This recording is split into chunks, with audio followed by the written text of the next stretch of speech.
Digital लेन then करने वालों को शनिवार दोपहर अचानक उस समय झटका लगा जब देश भर में यूपीआई सिस्टम ठप हो गया। करीब 2.5 घंटे तक पेटीएम, फोन पे और जीपे पर पेमेंट फेल होती रही। इसके चलते लोगों को खासी परेशानियों का सामना करना पड़ा। जम्मू के अखनूर सेक्टर में एलओसी पर आतंकवादियों के साथ मुठभेड़ में सेना के एक जेसीओ शहीद हो गए। हालांकि आतंकवादियों की भारत में घुसपैठ को नाकाम कर दिया गया है। पश्चिम बंगाल के मुस्लिम बहुल मुर्शिदाबाद जिले में वक्फ संशोधन अधिनियम के विरोध में प्रदर्शन हुए। इस दौरान भड़की हिंसा के सिलसिले में 110 से ज्यादा लोगों को गिरफ्तार किया गया है। छत्तीसगढ़ के नक्सल प्रभावित बीजापुर जिले में सुरक्षा बलों से हुई मुठभेड़ में 3 नक्सलियों को मार गिराया गया है। मुंबई आतंकी हमले में 18 दिन की हिरासत में आए तहव्वुर राणा के खिलाफ एनआईए को पुख्ता गवाह मिल गया है। संभावना जताई जा रही है कि राणा को सजा दिलाने में इससे एजेंसी को मदद मिलेगी।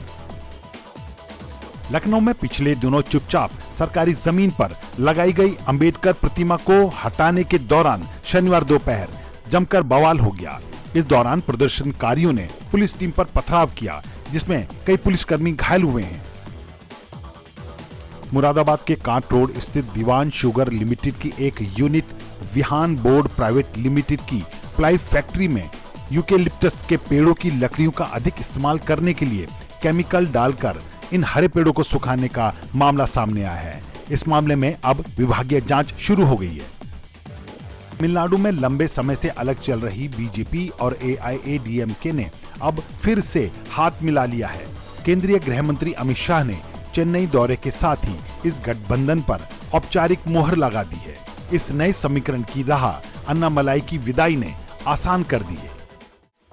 उत्तराखंड के टिहरी जिले में शनिवार तड़के एक एसयूवी कार नदी में गिर गई। इस घटना के बाद से कार सवार 5 लोग लापता बताए जा रहे हैं, जबकि एक महिला को बचा लिया गया है। दिल्ली और उत्तर भारत में शनिवार को न्यूनतम तापमान 19 डिग्री सेल्सियस दर्ज किया गया, जो मौसम के औसत से 2 डिग्री कम है। भारतीय मौसम विभाग ने एक बार फिर आंधी आने और बारिश होने का अनुमान व्यक्त किया है। आगरा में करणी सेना का प्रदर्शन उग्र रूप ले रहा है। क्षत्रिय करणी सेना की स्वाभिमान रैली में हजारों की संख्या में युवा तलवारें, हथियार और लाठी डंडे लेकर पहुंचे हैं। सम्मेलन परिसर से पुलिस को भी बाहर निकाल दिया गया है। रैली में शामिल युवक ने यूपी के पूर्व मुख्यमंत्री और समाजवादी पार्टी के राष्ट्रीय अध्यक्ष अखिलेश यादव को गोली मारने की धमकी तक दे डाली है। बैंकिंग सेक्टर में 40,000 करोड़ रुपए इन्फ्यूज करने के लिए आरबीआई 17 अप्रैल को अलग अलग परिपक्वता अवधि वाली सरकारी प्रतिभूतियों को खरीदेगा। लोकसभा में नेता प्रतिपक्ष राहुल गांधी ने शनिवार को दावा किया कि अन्य उद्योगों की तरह ही कपड़ा और फैशन क्षेत्र में भी बहुजनों के पास ना तो प्रतिनिधित्व है और ना ही शिक्षा तक पहुंच है, तथा काबिल होते हुए भी युवा अन्याय के चक्रव्यूह में फंसे अभिमन्यु हैं। दक्षिण पश्चिम दिल्ली के मुनिरका इलाके में एक व्यक्ति ने प्रेम संबंध के संदेह में अपनी 27 वर्षीय लिव इन पार्टनर की हत्या कर दी है। पुलिस के अनुसार मणिपुर के सेनापति जिले में रहने वाला जन मिन थांग को गिरफ्तार कर लिया गया है। महिला की पहचान मणिपुर के चूरा चांदपुर की रहने वाली लहिंग जनिंग के रूप में हुई है।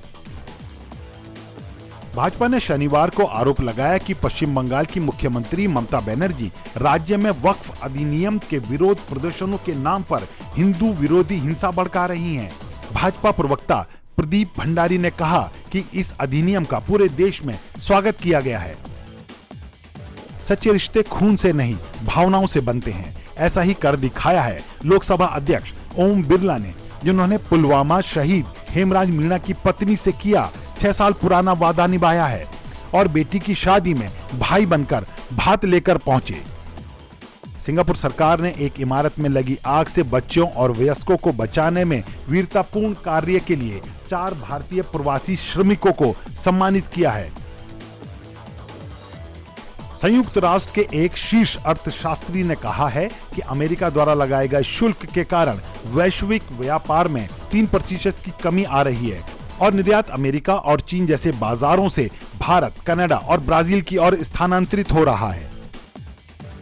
पाकिस्तान के कुछ हिस्सों में शनिवार को भूकंप के झटके महसूस किए गए। रिएक्टर पैमाने पर भूकंप की तीव्रता 5.5 मापी गई। भूकंप के कारण किसी प्रकार के जान माल के नुकसान की कोई सूचना नहीं है।